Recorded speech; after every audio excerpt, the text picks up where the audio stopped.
In general, when the Rabbanim get up and speak on Shabbos HaGadol, so there are any number of topics that we touch upon, but it occurred to me that this particular topic really runs to the essence of what Pesach is all about. There's a new sefer that was published by YU, Yeshivat Rabbeinu Yitzchak Yochanan, called the Bate Yosef on the Leil Seder, that just came out, and hopefully it will make its way to Chicago before Pesach begins. They're supposed to be sending us a box.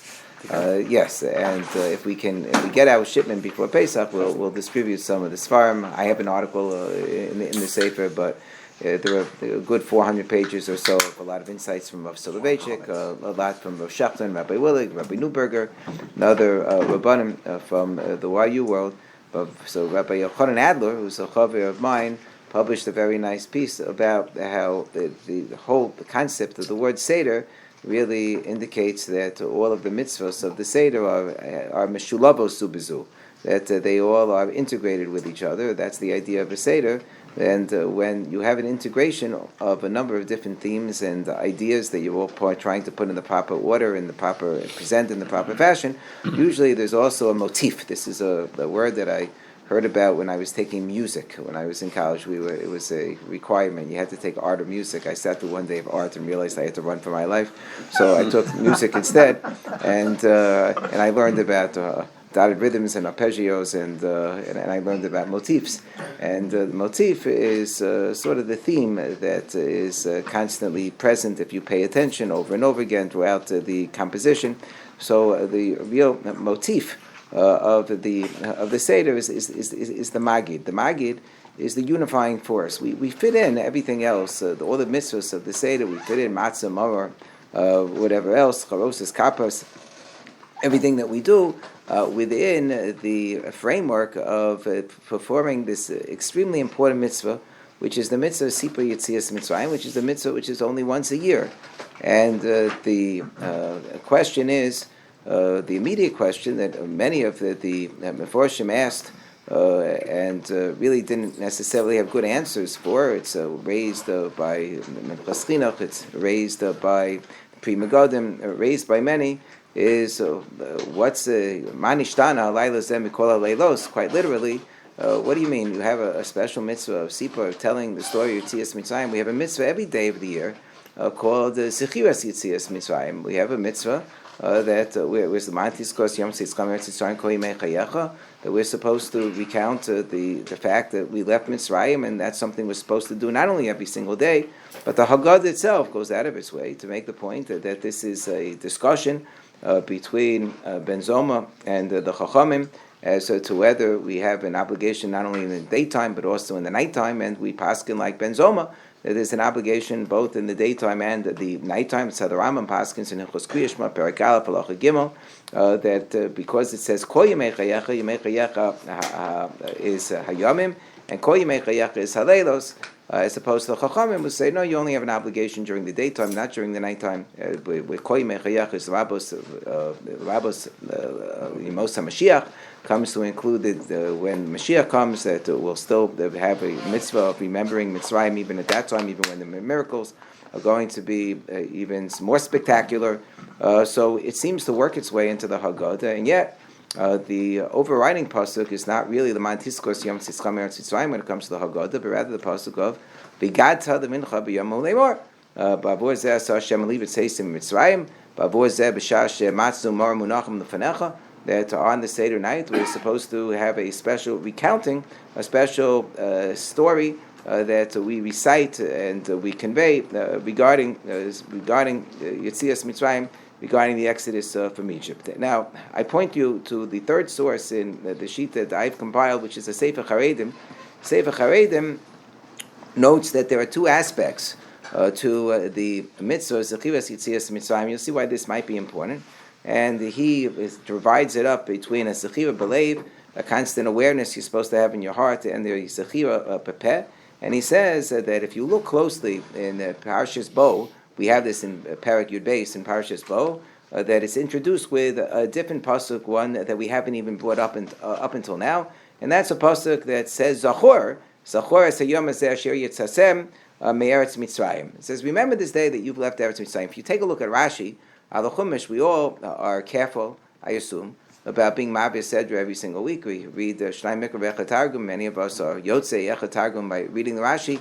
That you could read Rashi for many, many years in a row and not pay close attention to certain Rashis that say very important things.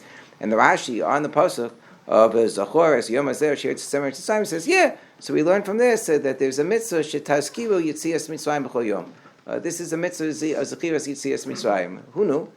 We in the Haggadah we just quote the verse of the Mantiskos Yom Tzischem Eretz Mitzrayim. Rashi al Chumash tells you no, this verse that's not really emphasized at all in the Haggadah. Zachor Yom Hazeh. That's the pasuk that teaches you Zachiras Yitzias Mitzrayim every single day. So that's what the Sefer Charedim says. The Sefer Charedim says that we have the one pasuk. Which is Zachor Yom Hazeh, which is Zachiras Yitzias Mitzrayim B'Chol Yom. That's believed. And then we have a separate pasuk with Mantiskos Yom Tzischem Mitzrayim, which means Bakeh. Not that you also have to enunciate it. Mantiskos is a lashon of tazkir, lashon that not only that you should remember, but that you should also remind others. The man tazkir. So both of them are utilized by the Sefer Charedim. What's the ultimate way in which we perform this mitzvah? So you ask your person in the street, okay, did you do Zecher Yitzias Mitzrayim today? I hope so. I think that when I daven, the words Mitzrayim probably left my lips at a couple of points in time, so I probably said it.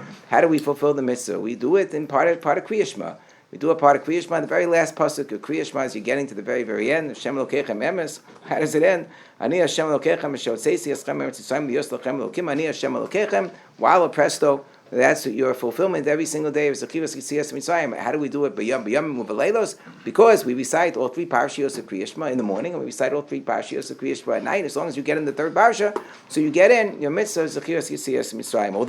Although the Gemara in Brachos says something else, which also worked its way into the halacha, which is don't think you can get away with that alone. No.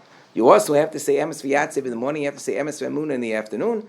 Because of the Hagi B'Boker Chasdechem Emunascha B'Leilos, and Rashi tells you over there, because that's part of his Zechiras Yitzias Mitzrayim. She'otziam Mitzrayim, you got to say all of this. Ubakol Lahem Hayam Merviram, because a part of what it is that we are recounting with the fulfillment of Yitzias of Zechiras Yitzias Mitzrayim is in fact the splitting of the sea. That's also part of the chasadim that HaKadosh Baruch Hu did for us in Mitzrayim, and that leads to what is described in the Gemara as the Hagid B'Boker Chasdechem Emunascha B'Leilos. It leads to a heightened sense of emunah, that because this is what Yitzias Mitzrayim is supposed to bring out, is that sense of emunah. And there was V'Miyaminu B'Hashem Moshe Abdo at the time of Kriyas Yamsuf. That's when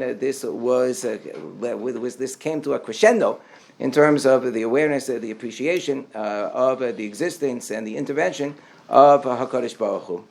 So that gives us a better sense as to the importance of Zechiras Yitzias Mitzrayim. In fact, the Mishnah Berurah, at the beginning of Siman Ayin, speaks about a woman's obligation in prayer. And we know that a woman, technically speaking, is not obligated in Kriya Shema. Kriya Shema is a classic example of a mitzvah sesei shezman grama. So no obligation. But the Mishnah Berurah starts off with a default proposition. He quotes the dissenting views afterwards, but he starts off with the default proposition that, it could be, she doesn't have to say Kriya Shema, but the first pasuk she should do is Kabbalah Somach Shemayim, and you know what? She should say at least Emes V'Yatziv, Emes V'Emunah. The ending of Kriya Shema and Emes V'Yatziv or Emes V'Emunah should be said by certainly Emes V'Yatziv in the morning. Why is that? Because he says that the mitzvah Zechiras Yitzias Mitzrayim is incumbent upon a woman. Why? Because we pass like Ben Zoma. Ben Zoma says that it's both the day and the night. If it's both the day and the night, so therefore it's not circumscribed at any period of time. Others will say no. Shagas Aryeh says no. There's a mitzvah in the day, which is circumscribed in the day, and there's a mitzvah in the night, which is circumscribed by the night. But that's not the default proposition the Mishnah Berurah opens up with. He opens up with the position that no, a woman should be obligated. She should say these things because that's Zechiras Yitzias Mitzrayim. Why shouldn't a woman be obligated to Zechiras Yitzias Mitzrayim? A very, very interesting idea. So the question that's posed is, okay, so Zechiras Yitzias Mitzrayim seems like a pretty substantial obligation. It's an interesting thing that we have this once a year obligation on the Seder night. But how is it different? Manishtana. How is it different? Manishtana Lailozeh. In what way is it different? The Pri Megadim, Zulikon Sor said in his Psicha, his introduction to Hilchos Kriya Shema. So Pri Megadim came up with the idea that maybe normally Zechira can be belev alone. Zechira can only be with the heart. Well, we saw in the Sefer Charedim said there are two aspects of Zechira, one in the heart and one bepeh. So the Pri Megadim wanted to say, no, it only has to be bepeh, b'leil Pesach tzok shiagid bepeh, because it says, v'gata levincha stam hagadah nami bepeh. We don't have the word higata. Higata is much more clear than tizkor. Tizkor, okay, I can remember things potentially with in other ways, that besides enunciating with my mouth. But higata is obviously the hagadah, lahagid, babokeh, that's lahagid, is clearly with one's mouth. So the Shagas Aryeh says impossible. That just like when we use the word Zachor in connection with Eisa Sherasad Amalek, that Zachor is supposed to be Pepeh, so no difference with respect to Mitzvah Zechivas Yitzias Mitzrayim, so therefore that can't be the distinction. So the Pri Megadim is not necessarily Mekubal by everybody, but the famous answer as to the distinctions between Zechivas Yitzias Mitzrayim and Sipur Yitzias Mitzrayim, of course, was enunciated by Rav Chaim Soloveitchik. Where do you find this Rav Chaim Soloveitchik? So everyone knows, where you run to find anything that he said about the Haggadah, you get the Brisker Haggadah. Brisker Haggadah, when it came out, I still have the nice maroon, the dark red volume that came out, what was it, 35 years ago? I don't know, a long, long time ago. This was like a groundbreaking watershed moment of spreading Brisker Torah to Jews in America. I don't know if people remember what an excitement it was when the Brisker Haggadah came out. It was a very, very exciting thing. I still have all the wine stains and all. This is like a holy book. I mean, every book is holy, but this is like a special madrega of holiness. So, of course, you look there. But the main place where it's codified is in the Emek Bracha. Emek Bracha, very, very interesting sefer. You should know, this was a Talmud of the Brisker Rav, of Rav Elvel Soloveitchik, Rav Aryeh Pomeranchik. Rav Aryeh Pomeranchik was a close confidant of the Chazon Ish and of the Stipe Lagon, and he lived all of 34 years. In those 34 years that he lived, from 1908 to 1942, he packed a wallop. He started out in Brisk, and then made his way to Eretz Yisrael, and he was just an unbelievable, exceptional Talmid Chacham, and he published whatever he published. The main sefer he published in his lifetime was Emek Bracha. And he tells that I heard this. I heard from the Brisker Rav. What? Torah Zerayim also is important. Torah Zerayim, yeah, absolutely. So he is very good. So he quotes from Chaim Soloveitchik that there are three different aspects of Sipur Yitzias Mitzrayim that are different for the Seder night when we're performing this mitzvah as opposed to Zechiras Yitzias Mitzrayim. And this is something that apparently Chaim Brisker used to start off the Seder every single year in his own home, when he would have his family, Talmidim, whoever would be present, he would start off with explaining this distinction. He said, because after all, this is a mitzvah deraisa. Sipur Yitzias Mitzrayim is a mitzvah deraisa, and mitzvah strichas kavana, right? Certainly on a mitzvah deraisa, we pass the mitzvah strichas kavana. He said, you better have the kavana to know what you're doing. So he said, tell everybody, pay very close attention. These are the three special aspects of the mitzvah. The first special aspect of the mitzvah is that it has to be in a question or answer format. Regular Zechiva, I can say something, nobody's around, I don't have to ask it as a question or provide it as an answer. Here, as the Rambam paskins, even if you turn out being the only person present at your own Seder, you have to talk to yourself. You have to ask yourself a question and answer the question. Fortunately, we're Jews, that's not so hard for us to talk to ourselves. But that's the first obligation is that it has to be, that's why we have the Manishtana. Everything has to be in a question and answer format. So that's rule number one. And this also means that question-answer format, it means that there has to be a higher level of Havana. The Ramah talks about, and this may be the only place in Shulchan Aruch where this appears. If you look in source 11, he quotes from the Rimi Laundry. Who's the Rimi Laundry? Doesn't mean the Ri from the place that does the laundry. It means the Ri from London. The Ri from London. Where else do you have Gaonim quoted in the Shulchan Aruch who actually came from London? This is a 16th century work, right? That the Ramah lived in the 16th century. Is he writing this? He says that to call it the Rimi Laundry would say the entire Haggadah b'Lashon Laz. He would say it in Lashon Laz. What was the Lashon Laz for the Rimi Laundry? It was English. It was old Canterbury Tales, Chaucer English, right? We got to figure in the 16th century, a little bit before Shakespeare. It says this is. Jews living in London, then they were kicked out. They were kicked out at some point. Yeah. But this is what he refers to. So my own Rebbe, from Herschel Schachter Shita, says this is English. This is the Ramah's only reference to the English language of Shulchan. That's what he says. Okay, he says this is a reference to English. So we see that English made its way into the Shulchan Aruch, at least in terms of the Haggadah and the Kosher Gavar Gon. Yeah, the Kosher Glover, if you look in Eretz Tzvi in source 10, so he says, what's the idea of me seeing to it that there could be this higher level of understanding? This higher level of understanding, it's in order to promote.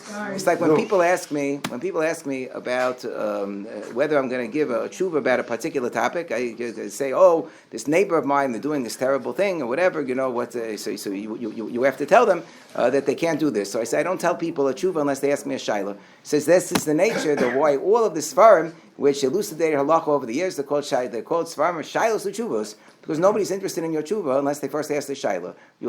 A person has to be engaged in order to be mekabel a tshuva. That's part of the idea of sheilas chacham chasi tshuva, is that nobody's interested in being a chacham if they're not going to ask the question in the first place. So therefore, that's what the Eretz Tzvi says. He says that it's so pivotal and so important that is such an essential part of our faith, of our identity, in order to transmit the story of Yetzias Mitzrayim. We need for it to make a roshim. The only way in which it's going to make a roshim is if there's going to be a hishtokekus. That's what he says. The hishtokekus, there has to be a passion, a thirst, a yearning that comes from the children, from those who are around the table, that they have a curiosity, that they have an interest. That's why you do things in order to stir people up. And if you happen to have an Einu Yodei Lishol at your table, so you have to provoke the person. That's the idea. You have to be provocative. You have to make it interesting so that there will be this ability to transmit from generation to generation, person to person. This is our story. This is our identity. And this can only be conveyed in what we call the Socratic method, that it be in a question and answer format. It cannot be simply a frontal lesson where you have everybody sort of slumbering and their minds are elsewhere. It has to be that they're going to be engaged. When I went to law school, that was the way that they taught in my law school, famously. It was what they called the Socratic approach, where everything was question answer, where all the students were obligated to become engaged. Of course, we were petrified of being called upon and being engaged, but that was the way in which you make sure that you are triggering people's minds and you are enlisting their participation.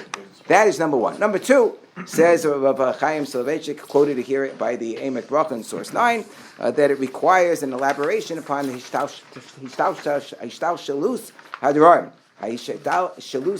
There has to be a complete recitation of the breakdown of the events that led to Yetzias Mitzrayim that you go through, the entire unfurling of the events from the very beginning. That's what we call Maske Begnus Messiah and B'Shevach, that we start out with all of the indignities of Ovdei Abodazara, Hayu Avosenu, that we Ovdei Abodazara, Hayu Avosenu, that we started out spiritually on a very, very low place. We started out physically when we were Avodim Mitzrayim on a very low place. We do, from Rav and Shmuel's perspective, both the physical and the spiritual degradation and how we were able to emerge from that. It has to be like the entire Amitz Koch, so to speak, of Yetzias Mitzrayim. That's why you get the sense that maybe this is a mitzvah where there's a question that is discussed as to whether women are obligated in the mitzvah of Sipur Yetzias Mitzrayim. We saw that there's a machlokes whether they're obligated in the mitzvah of Sechiras Yetzias Mitzrayim. So whether they're obligated or not, certainly you can turn to women as the guidepost as to what Sipur Yetzias Mitzrayim means, because it's the difference between if you ask a man, okay, so did you pick up the eggs? So he said, yeah, I picked up the eggs. You ask a woman, did you pick up the eggs? She said, well, I woke up this morning and I had the idea I'm going to go to the store, and then I got in the car, and as I got in the car, so suddenly I got a call from someone, and then we had the following conversation, and I turned the road, and then when I turned the road, I guess who I saw at that point in time, eventually she makes it to the store, and eventually maybe she makes it to buy the eggs. So that's the idea of Sipur Yetzias Mitzrayim. Only a woman can really appreciate, what Sipur Yetzias Mitzrayim is all about. You have to tell the whole story from the beginning. You go through, what came before and what came during, what came afterwards, and so forth. That's the idea of the Hishtal Shalus Hadvarim of a Maska Begnus Messiah B'Shevach. And then finally you have the third aspect, he says, which is you have to expound, which is that there's a Talmud Torah involved. Now, if we understand that Sipur Yetzias Mitzrayim, it goes to the very core of our identity, of understanding who we are, to transmit that tradition from generation to generation. We understand that a very important core part of our identity, as Osai Jagon points out, is Umas Yisrael Umar Ela B'Toroseh, that what it characterizes us as a nation is the Torah that brings out who we are and what we're all about. So of course, explains Rav Chaim Brisker that this is an incredibly important part of the mitzvah of Sipur Yetzias Mitzrayim as well, to elaborate upon the Tamei mitzvahs of the mitzvah Salayla. That's the idea of Bama Gamliel Omer, right? If you don't say the following three things, you're not Yotzei Yehovah. What is it? Pesach Matzah Maror. Not only that you say the words Pesach Matzah Maror, but you have to elaborate and elucidate upon why it is that we have the Pesach, why it is that we have the Matzah, why it is that we have the Maror at the Seder table. And he points out that if you look at the Rambam goes through, I think when I originally compiled this, I actually bolded the relevant lines, but the bold disappears somehow. He says that if you look in the Rambam, this is source 9 at the second half of the Yemek Bracha, but the Rambam is repeated in source 12. You have the different halachas of the Rambam. So the Rambam starts out with the idea that you start off mitzvah l'hodia l'banim, because it says v'gata l'mincha l'fidaito sheben avim melamdo, that you have to elicit the participation of the children, and you have them say manishtana. And if you don't have a child asking the question, then you have your wife has to ask the question. So that's the idea of the question answer format. That's in halacha base and halacha gimel. Then halacha dalid. So you can look at the Rambam in source 12 as well. In halacha dalid, he says tzarich lahaskil b'gnus l'sayim b'shevach, that you tell the entire Vishtalshalus Hadarim from the days of Terach and so forth until Yetzias Mitzrayim, and how we were subjugated in Egypt and so forth. And then in Halacha Hey, he goes on with the third part, which is Kol Mishlo Amar Gimel Drama Elu Pesach Liyotzi Yidei Chobaso. And then the Rambam, when he gets to the very end of all of this, he says Udrama Elu Kula Nikroy and Haggadah. That's the very end of Halacha Hey. You look at source 12. The Rambam basically tells you that all three of these features combined are the Haggadah. So Rav Chaim Brisker, Kedarko B'Kodesh, didn't just make up pie in the sky that he dreamed up an idea and said, let me codify it, I'm going to come up with three things. Everything was firmly grounded. He says, I'm not telling you anything original. I'm just reading to you from the Rambam, saying the Rambam says 1, 2, 3, checks the boxes, and I'm telling you what the boxes are. These are the special elements of Sipur Yetzias Mitzrayim. So that gives us, certainly the sense in terms of what is special about this. But what's unusual is that the Rambam in his Sefer Mitzvos, in Siman Kuf Nun Zayin, his Sefer Mitzvos, that's in source 15 over here, he tells you, Mitzvah Kuf Nun Zayin, he Shitzibanu, the Sapri Yetzias Mitzrayim. So the Tzlach was no the Yehuda. His commentary Maseches Brachos is called the Tzlach. So he asked the following question. He said, I have a Tzmir Lituba. I have a great astonishment about a particular thing, which is that everyone understands we have this big machlokus. We record it, my goodness, in the Haggadah between Ben Zoma and the Chachamim as to is there a mitzvah, Zechiras Yetzias Mitzrayim, at night? Is there not a mitzvah at night? Certainly everybody agrees it's a mitzvah during the day. Where's the Rambam in all of this? The Rambam in Mitzvah Kuf Nun Zayin tells me explicitly there is a mitzvah of Sipur Yetzias Mitzrayim. He doesn't tell me that there's a mitzvah of Zechiras Yetzias Mitzrayim. He says, look at the 6th line.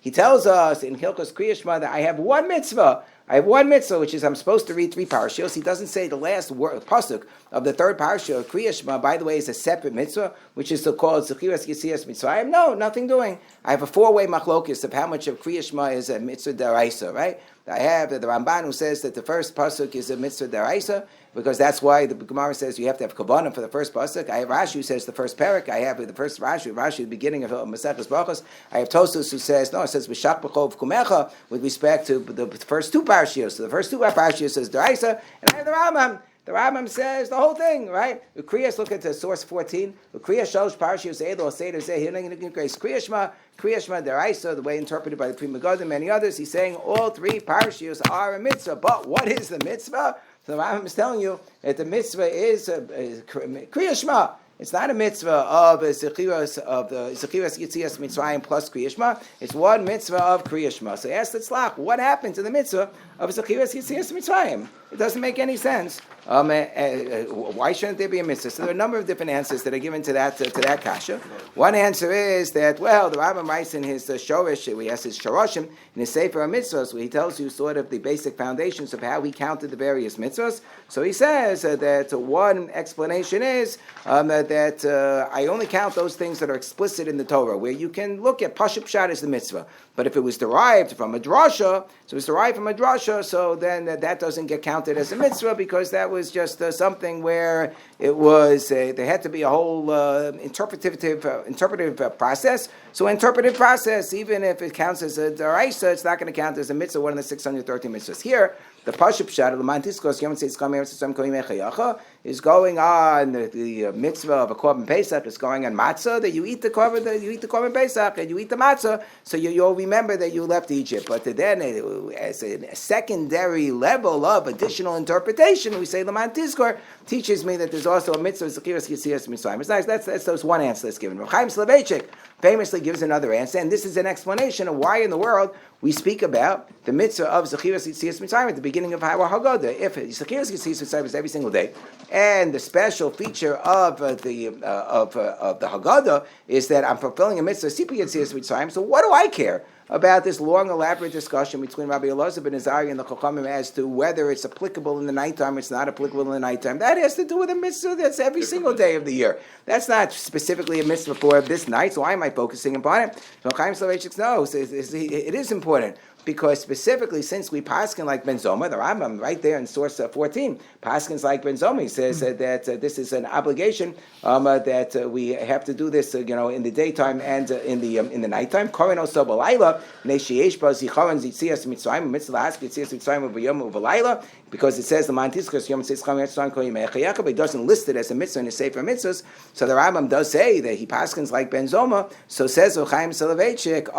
so that teaches you that Ben Zoma holds not that he's passing like Ben Zoma, which means he's passing like Ben Zoma and not like the Chachamim. What the Chachamim say as to why it says Kol Yimei Chayacha Lahavi Limos Mashiach. So that means that the Rambam holds Limos Mashiach. We're not going to have a mitzvah Skiras Mitzrayim. So in Shoresh Gimel of the Sefer Mitzvah, so the Rambam says he's only listing those mitzvahs which are eternal, which are forever. This mitzvah is not going to be forever. So that's the famous brisker answer of Chaim Soloveitchik, beautiful as to why it is that we would explain, we would have this as an introduction to our Haggadah. So it also helps to explain why Sipur Yitzias Mitzrayim is the only mitzvah. It's the only thing that the Rambam would record as a mitzvah, because this happens to be eternal, as opposed to Zechiras Yitzias Mitzrayim, which is not eternal, because that's something that when the time comes, we're going to have such miracles like we see nowadays, with all of the missiles that are being shot into Israel by the Iranian thug government. And we have miracle after miracle after miracle. Every single one gets zapped out of the sky,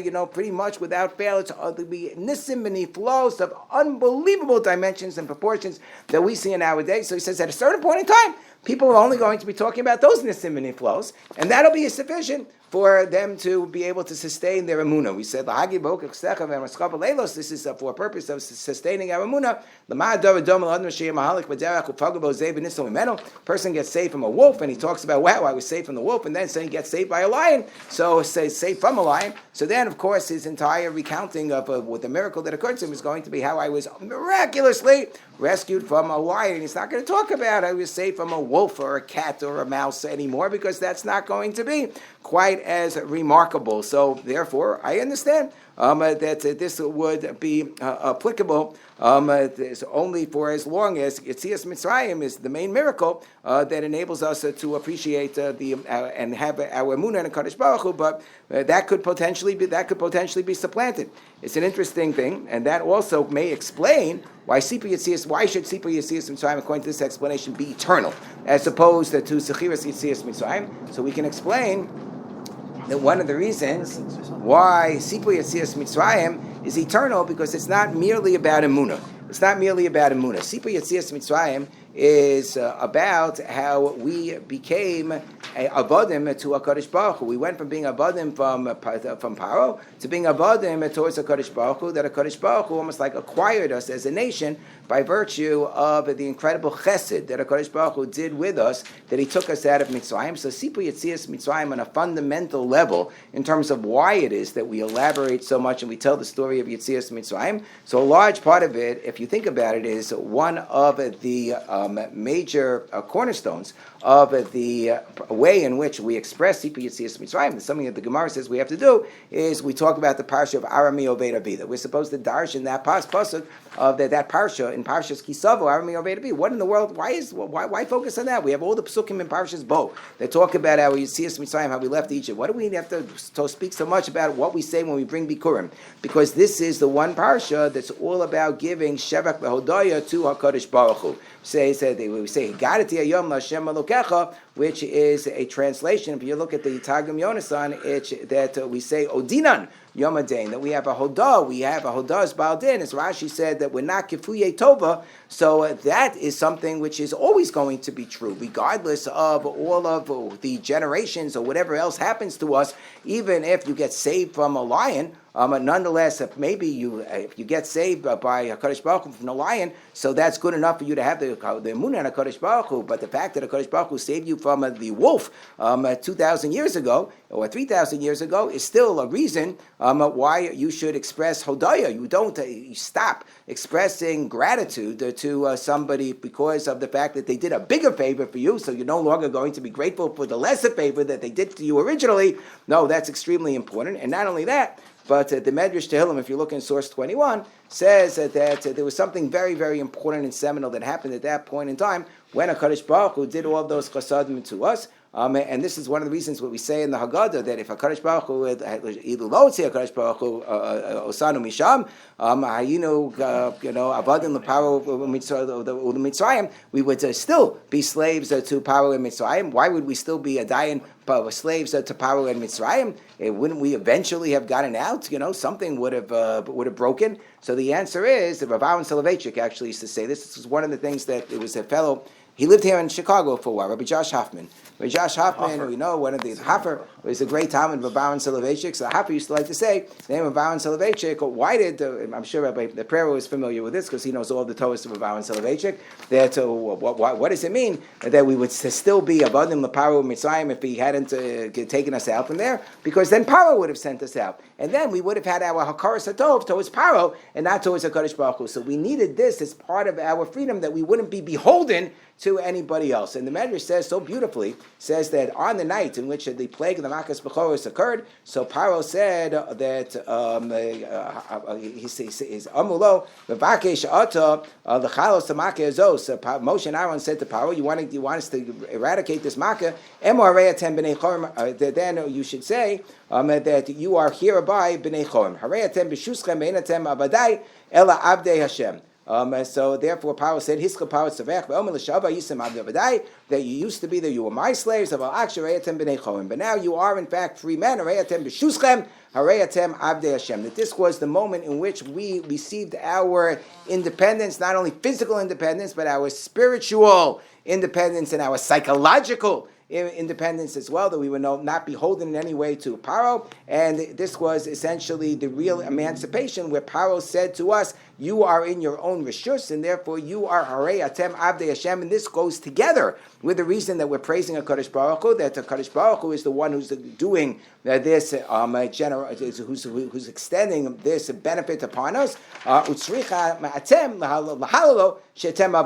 And therefore you now are obligated to provide that praise to HaKadosh Baruch Hu. So we know that the Sipur Yetzias Mitzrayim idea is all about expressing praise to HaKadosh Baruch Hu, that it was at this moment in time that we became a nation, that we became a Vadim to HaKadosh Baruch Hu. So this is something that's going to be pertinent and is going to be relevant to our identity at all moments in time. And this is probably why only in connection with Zecher, Zechiras Yetzias Mitzrayim, do we also have to include, according to that Gemara that we read in Brachos, do we also have to include a mention of Kriyas Yamsuf? Because Kriyas Yamsuf was part of the process that gave us that emunah that we're celebrating or commemorating in terms of Zechiras Yetzias Mitzrayim, which can come about in other ways as well. While with respect to our mitzvah of Sipur Yetzias Mitzrayim, it's all about expressing how we entered into this covenant with the Kadosh Baruch Hu. We became Abdei Hashem. When did that happen? That happened at the moment of emancipation. So we didn't need Kriyas Yamsuf for that. That's why in the Haggadah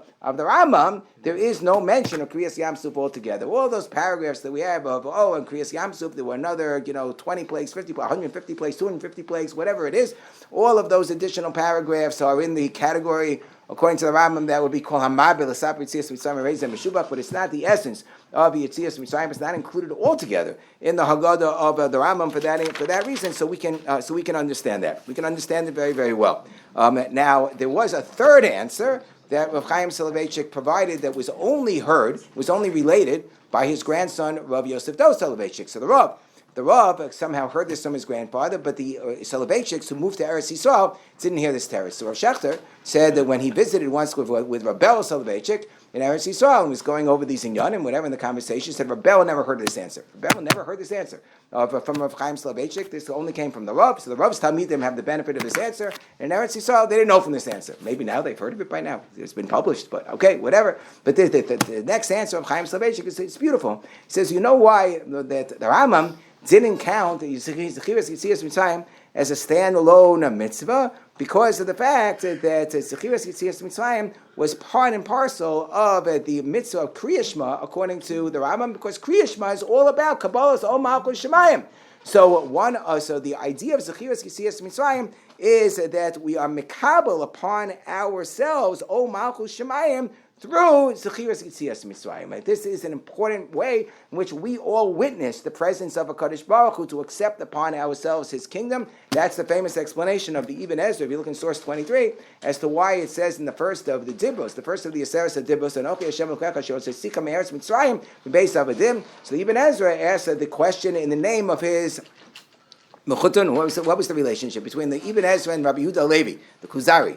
They were relatives. So he quotes from the Kuzari Sheiloni, Rabbi Yehuda Levi Menuchasu Kavod, says that he doesn't say, by the way, he says Menuchasu Kavod, he doesn't say Hashem Yinkom Damav, which is like, they have like various proofs that maybe he wasn't really run over by an Arab horseman. He says Menuchasu Kavod, Lama Isker Anochi Hashem Elokecha She'otzei Me'eretz Mitzrayim V'lo She'asisi Shemayim Ba'aretz V'ni. Why didn't Kadosh Baruch Hu just say, I am your God, I am the ruler of the universe, you have to believe in me because I created the world? Why pick on a particular isolated moment in history? So the Ibn Ezra explains, because not everybody is able to relate to something that they did not witness directly. There are Chachamim who can look at the beauty, the spectacular artistry of the world, and on that basis they can figure out, yes, of course, the Kadosh Baruch Hu is behind this, we have to believe, but he says not, and believe in him, but not everybody has that high level of sophistication, but this is something, Yitzias Mitzrayim, everybody who was standing there at Har Sinai, they saw HaKadosh Baruch Hu's intervention at Har Sinai. So that's the reason why it's mentioned, and he goes further,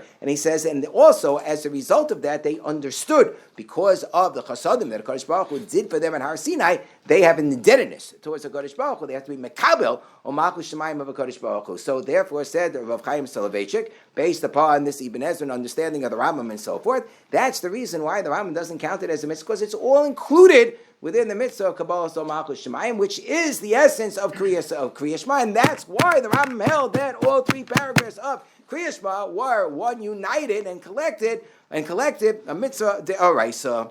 But you have to wonder then, you don't have a perfect answer as to why, if that is the case, why then does it really need, if it just relates to the mitzvah of Kabbalah Sol Malchus Shemayim, so why then did it in fact have to be recorded at the beginning of the Haggadah? And why is it as well that the Rambam, if you look at the way in which he records the mitzvah, it seems very, very odd, because it sounds a little bit like the way in which he is describing the mitzvah of Sipu Yitzias Mitzrayim sounds a little bit like Zechiras Yitzias Mitzrayim. Why do I say that? Because we quoted the Charedim, the Sefer Charedim earlier. The Sefer Charedim said that there are really these two sources of the mitzvah of Zechiras Yitzias Mitzrayim. One is the pasuk L'man Tiskon, and the other is the pasuk of Achos Yom Hazeh. And even Rashi, Al Torah says Achos Yom Hazeh Mikan She Mitzvah She Taskivu Yitzias Mitzrayim B'Chol Yom. That you have to have this mitzvah Zechiras Yitzias Mitzrayim B'Chol Yom. So the Rambam brings that pasuk of Zachor Yom Hazeh, not to the exclusion of Bigat Lebincha, because as we saw, the Rambam also brings the pasuk in his Hilchos Chametz Matzah, and also in the Sefer Mitzvos of Bigat Lebincha as well. But in the Mishnah Torah, look at source 24. No, that's not the source I'm looking for. Hold on. The Rambam, when he taught in Hilchos Chametz a little bit earlier, we'll find the Rambam. 1 second. Number 12. In number 12, thank you. So the Rambam in Hilchos Chametz Matzah, Perek Zayin Halacha Aleph, he says, Mitzvahs Esei Shel Torah. L'sape b'nisim niflo shenasu l'avasinim b'mitzrayim b'leil chamisha sa b'nisam shenemar zachor sayom hazeh shir yitzasem b'mitzrayim. So what's the pasuk he quotes? It's not Bigat Tzalvin. It's zachor sayom hazeh shir yitzasem b'mitzrayim. And then he compares it to Shabbos. Kamo shenemar zachor sayom Shabbos. The same way that we have an obligation of remembering Shabbos. And he says, and how do I know that this mitzvah is on the 15th night of Nisan? Tamaloma Bigat Tzalvin b'yamahu leimor. This is where he brings in Bigat as well. Babu hazeh shashi yesh matzu mara munachim lefanecha. And everybody has to do it. We understand they have to have this special sense of this special mitzvah of Sipa Yisias Mitzrayim. And then he talks about that the longer that you elaborate upon Hareis Meshubach, all of that is fine and good. So I would like to make a radical suggestion. The radical suggestion that I would make is that maybe the Rambam means to say, and this is included perhaps in his connection when he is analogizing this mitzvah, Sipa Yisias Mitzrayim, to that of Shabbos, to the mitzvah of Zechira Shabbos, which is not a mitzvah of Sipor on Shabbos. But what does it mean? What's so special about Shabbos? So you look in source 24. So the Rambam, when he talks about Shabbos, he says about the uniqueness of Shabbos. Mitzvah says to me in the Torah, the Kaddish Yom Shabbos, B'dvarim, Shenemor, Zochos Yom Shabbos, the Kaddish that we should mention in speech. Kloma Zachareo, Zechira Shirach, V'Kiddush, Tzorach, Zachareo, V'Kniyas Yisiyaso. We have to express the uniqueness of Shabbos when it comes in through Kiddush, when it comes out through Havdalah, both of the Reiss according to the Rambam. And the Rambam says that the emphasis is upon the uniqueness of this day and this event and what it is that Shabbos stands for. And the Rambam, if you look in source 25, the Rambam says, there's an obligation. We know that in the Haggadah, the Rambam uses the term that we're familiar with, liros esatzmo. He's supposed to see himself as if he left Mitzrayim. The halacha, the Rambam says even further, you have to make this demonstration that you have to live, you have to actively live this moment of leaving Mitzrayim on the night of the 15th of Nisan every single year. This is the mitzvah of Sipur Yetzias Mitzrayim. And the Rambam's comparison with Shabbos, in which he talks about how it's like you're leading towards some very pivotal moment in time. In Shabbos, you're leading towards the observance of Shabbos. When it comes to Pesach, you're leading towards this day in which you're going to reach the pinnacle of your sensibility of being a person who left Mitzrayim. Really, it's based upon a medrash. If you look in source 26, it's a medrash Shmos Rabbah, which was which is an early medrash.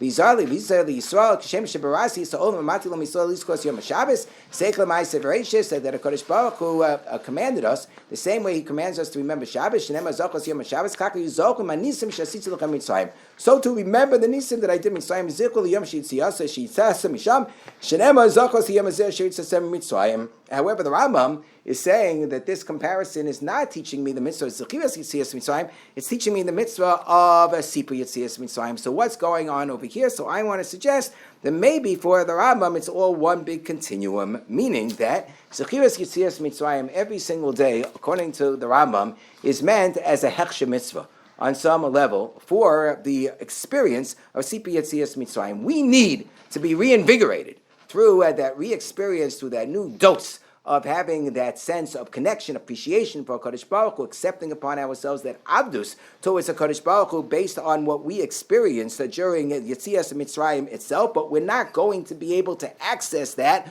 just in a vacuum. It's something that has to be continuously part of our consciousness, that it's the idea of Zechiras Yetzias Mitzrayim every single day. However, it only really becomes actualized in terms of reaching a crescendo once a year, and that once a year is going to be on Babu Azeh Asa Hashem Liver, so Babigata Levincha Bayomahu Lemor. It's going to be on that day in which we're able to access that memory of Yetzias Mitzrayim and live that memory of Yetzias Mitzrayim, and that's so pivotal to our existence that the entire year revolves around our maintaining that consciousness in our mind, so that we'll be able to actualize it on the 15th night of Nisan itself, and that fits in perfectly in accordance with what the Rambam said. Number one, it makes sense that it should be that we should speak about Zechiras Yetzias Mitzrayim at the very beginning of the Haggadah, because this is all a lead up towards Sipur Yetzias Mitzrayim. Number two, it makes sense that the Rambam wouldn't separately count Zechiras Yetzias Mitzrayim as a standalone mitzvah. Number three, it makes sense that when the Rambam is talking about what is the source for the mitzvah of Sipur Yetzias Mitzrayim, he's using the same pasuk. He's saying Zachor Yom Hazeh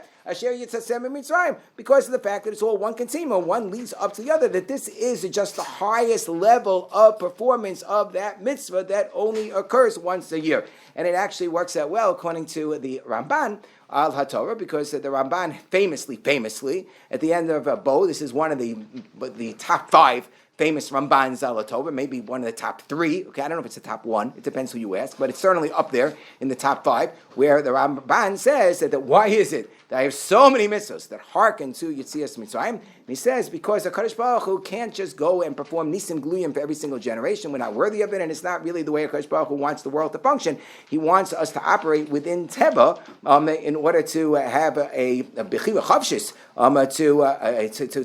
to do things because of our fear for HaKadosh Baruch Hu, not because everything is so blatantly obvious. But he says that the Nisim Gluyim of Mitzrayim are meant to implant within us a sensibility that we understand that everything in the world is completely miraculous, that there is a particularly special miraculous intervention that HaKadosh Baruch Hu engages in when he interacts with a Klal Yisrael. And he says somebody who does not believe this, Ein la'adam chelik b'Torah Moshe Rabbeinu, ad shinav mechod Rabbeinu mekarena shekulam nisim, ein b'hem teva u'minhago shel olam, bein b'rabim bein b'yachid, elim yaseh hamitzvos yatzlichenu sechar v'miyavu aleim yachbisenu onsho, that the whole institution of schar v'onish is all based upon this understanding of the miraculous the intervention and providence of HaKadosh Baruch Hu when it comes to how he relates to the world and how he relates to Klal Yisrael. So this is why Yetzias Mitzrayim provides the essence of our identity and the essence of our existence and the essence of our relationship with the HaKadosh Baruch Hu. And based on this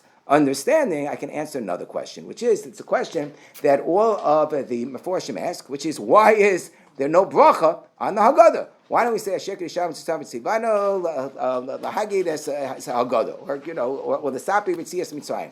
Why is it that we don't have a bracha on this mitzvah of Sipur Yetzias Mitzrayim? And there are different answers that are given. The Rashba famously says, it's an Ein Lo Kitzvah, because really it doesn't require any great elaboration. Of course, according to Rav Chaim Soloveitchik's 3 different categories, it seems like it really does require a great elaboration. So that wouldn't be such a perfect answer. The Nesivos and the Netziv explain that, it's all part of a Miskera Shabrachos, because I have many different brachos that I'm making. I'm making the bracha on the 4 kosos of Yayin, and therefore, and some say the bracha of Asher Ge'alanu itself is a bracha on Sipur Yetzias Mitzrayim. This is Shibulei Aleket. Says maybe that's the bracha on the Sipur Yetzias Mitzrayim when we make the bracha Asher Ge'alanu. Question is, but I did most of my Sipur Yetzias Mitzrayim before the bracha of Asher Ge'alanu. So Chassam Sofer says, no problem. Every single Pesach, it's like we go through a Geirus process. And the Geirim, as we all know here at the cRc, they make the bracha after the Tefillah. So therefore, that's not such a kasha, but that's one of the answers that's given, is that it's the bracha of Asher Ge'alanu.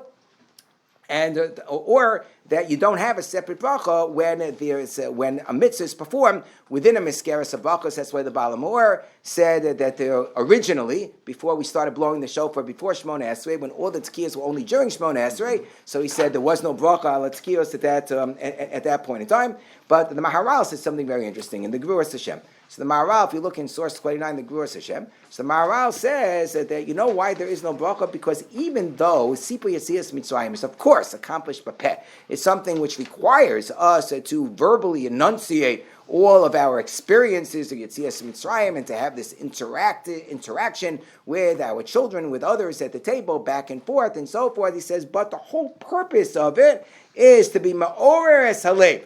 The whole purpose is kiman tehasher ikar. He says ki ikar adavu maksheves halev. That's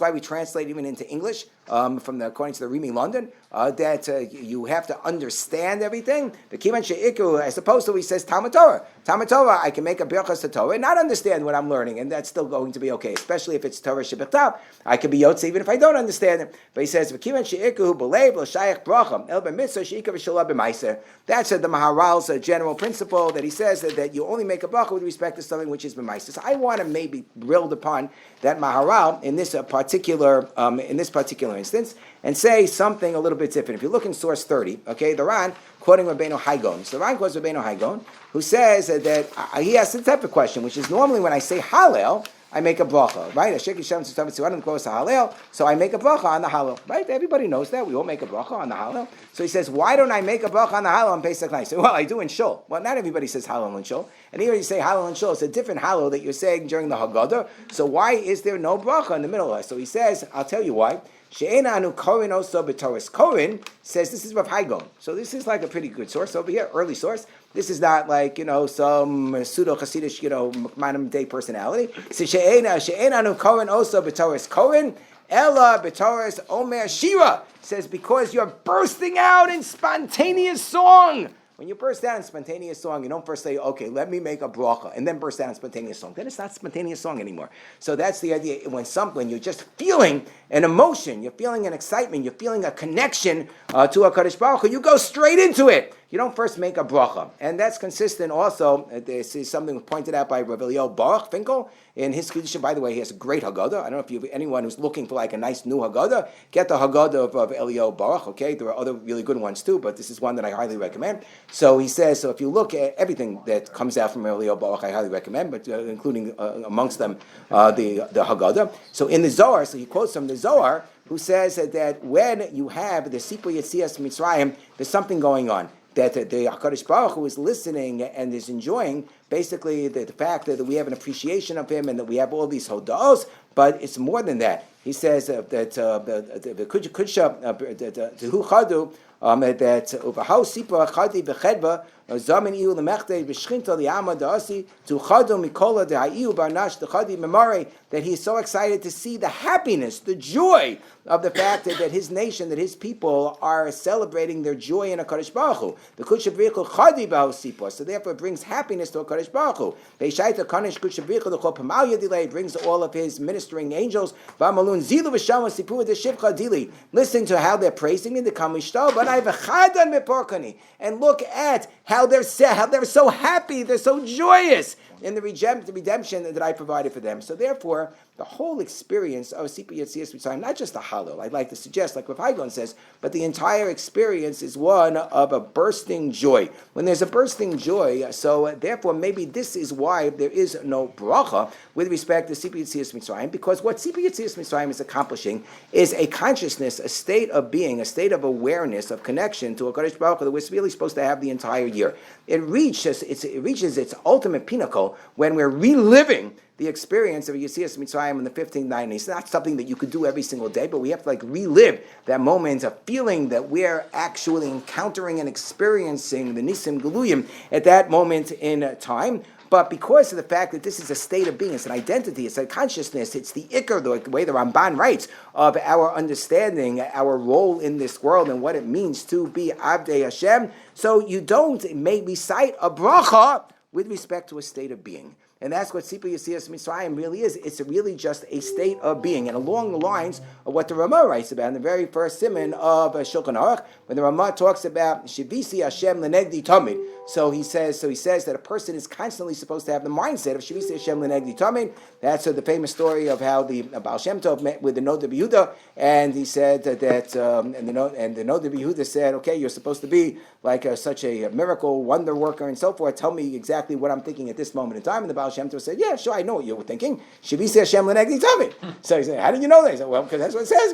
That's the halacha. The halacha is that the person's supposed to be thinking of that every single moment. So you don't make a bracha on Shivisi Hashem Lenegdi Tamid because it's a state of being. So that's what I want to suggest as well, according to my explanation of the Rambam, in terms of the mitzvah Sipur Yetzias Mitzrayim. Then we understand why it would not merit a separate bracha, because it's just a state of being. It's a state of being that there is this state of joy that we're constantly supposed to be in terms of having this awareness of HaKadosh Baruch Hu's providence in the world and how He took us out of Mitzrayim, and that's supposed to be something which is a constant state of consciousness. Time does not permit me to elaborate upon so much more.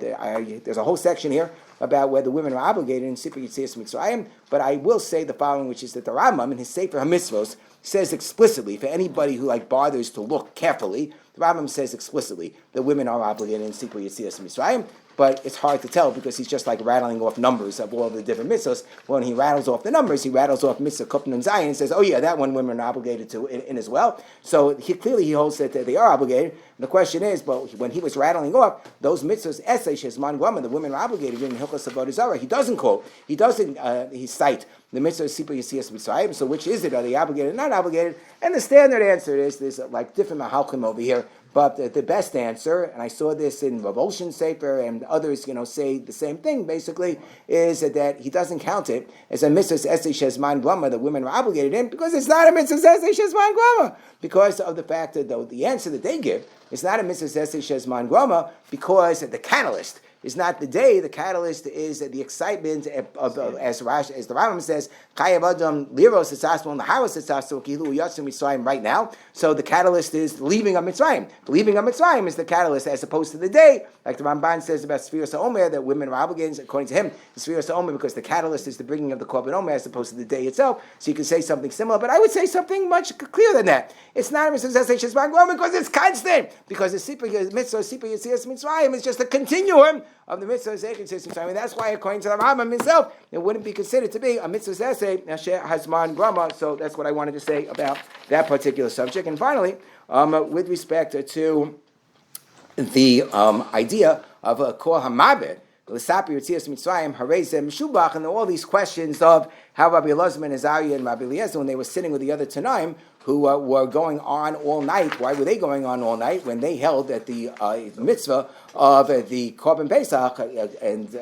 ends, and matzah too, everything comes to an end, then they all turn into, basically a pumpkin when when the clock strikes 12 and it becomes midnight. So therefore, al pi pashtus, the mitzvah Sipur Yetzias Mitzrayim should also end at that point in time. The special mitzvah, anyway, Sipur Yetzias Mitzrayim should end at that time. And there's lots and lots of different terutzim that are given with respect to this. But if you look at the Ritva says something very fascinating. The Haggadah Shel Pesach of the Ritva, in source 47, he says that maybe with respect to the halacha that we tell the Chacham, that we tell them everything up until Ein Maftim Achar Pesach Afikomen. So what's the idea of Ein Maftim Achar Pesach Afikomen? Look at the last second lines. We say that we don't eat anything afterwards, so that the time of the Korban Pesach we made in our mouths. And from the fact that the time we made in our mouths, so that is going to also, we have that time in our mouths, so that time will remind us of, why do I have the time? Because of the fact that there was the Sipur Yetzias Mitzrayim that I was doing, and that's going to stir you to continue to speak about Yetzias Mitzrayim the entire night. So the Emek Bracha, again, coming back to this Rabbi Aryeh Pomeranchik, says that it could be that these Tanaim, who really held that the Ikka Mitzvah came to an end at Chatzos, and this is like the third prong of what Rav Chaim Soloveitchik's explanation, they were engaged in simply Talmud Torah about Hilchos Pesach, and that's what the Tosefta indicates. If you look in source 50 over here, they were engaged in that exercise, and therefore what they were really doing was Hilchos HaChag B'Chag. They were really taking the Sipur Yetzias Mitzrayim as a springboard to talk about all of the halachos of the Chag. So I would like to suggest that, yes, that makes sense, but why specifically would Talmud Torah be the hemshech and the tam bepiv that is supposed to remain afterwards, so that even if it wasn't the main kiyum of Sipur Yetzias Mitzrayim per se, this is what they would use as a sort of the way of lingering on, so that the taste will be able to linger on, because the connection of how it is that we take this experience and this high crescendo of awareness of the mitzvah Sipur Yetzias Mitzrayim on the night of the 15th, and we're going to then connect it to our state of consciousness of towards the rest of the year. The best connector is going to be Talmud Torah. And that is the idea of why it is that they continued, according to the Tosefta, in terms of delving into Talmud Torah as it related to Pesach the entire night, and why this is an important prong of Sipur Yetzias Mitzrayim, because the way in which we remain connected to our Maker, to HaKadosh Baruch Hu, that we're able to maintain and be successful maintaining that state of consciousness, is through being in a constant state of learning Torah and appreciating Torah and connecting to HaKadosh Baruch Hu through Torah. And the important way, the very last source, that as we are about to enter into Mincha, from Rabbi Neuberger in terms of the Batei Yosef that just came out, is that the way in which we should continue to relate to Sipur Yetzias Mitzrayim so that we can reach this crescendo in the best possible way is to figure out how those miracles that HaKadosh Baruch Hu performed for us in Mitzrayim are in fact miracles that HaKadosh Baruch Hu continues to perform for all of us individually and Klal Yisrael collectively in this very day. And I think that we just have to open up our eyes and look at the world around us, and it shouldn't be so hard for us to do that, to really be able to relate to what is happening now in real time in our lives, in our national lives, and to take that and harness that feeling to be able to exemplify the spirit of Chayav Adam, Liros, and Laharos, Esas, V'Kilu Yasser Mitzrayim. I wish everybody a Chag Kosher V'Sameach.